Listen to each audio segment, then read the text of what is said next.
আসসালামু আলাইকুম। আমি পীরজাদা খাজা সুলতান আহমদ সুফি খাজা টিভি দরবার টিভি সুলতান বিডির পক্ষ থেকে জানাচ্ছি অভিনন্দন, শুভেচ্ছা।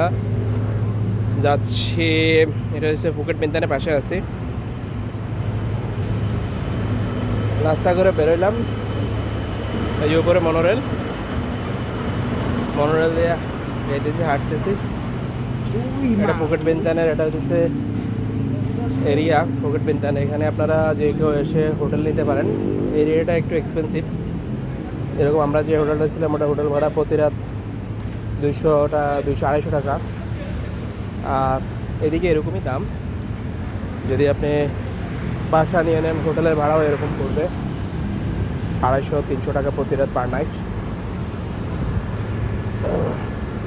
এখন যাচ্ছে হেঁটে হেঁটে পেট্রোনাস টুইন টাওয়ারের সামনে।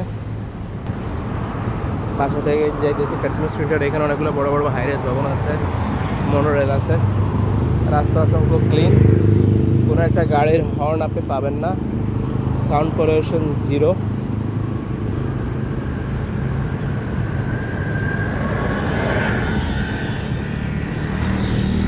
বহু পর্যটক আসে মালয়েশিয়াতে। এ আর একটা ভবন, ইকিউ ভবন, বিশাল হাইরাইজ ভবন সব। মালয়েশিয়াতে এই বৃষ্টি, এই রোদ, সকাল থেকে রোদ আছে, আবার কখন যে বৃষ্টি হয় বলা যায় না। আওয়ারে আপনার ঘন্টায় ঘন্টায় আবহাওয়া চেঞ্জ হয়ে যায়। আমরা যে সময়টা আসছি এটা ওদের উইকেন্ড চলতেছে, 4 দিনের ছুটি। এর জন্য মানুষজন কম, অধিকাংশ শপিং মল কালকে বন্ধ ছিল, রবিবার, ওদের রবিবারে ছুটির দিন। আজকে আবার খোলা আছে, কারণ একটা ছুটি চলতেছে ওদের। তো হোটেল থেকে পেট্রোনাস টুইন টাওয়ারে হেঁটে যেতে সময় লাগতেছে 7 থেকে 8 মিনিটের মতো।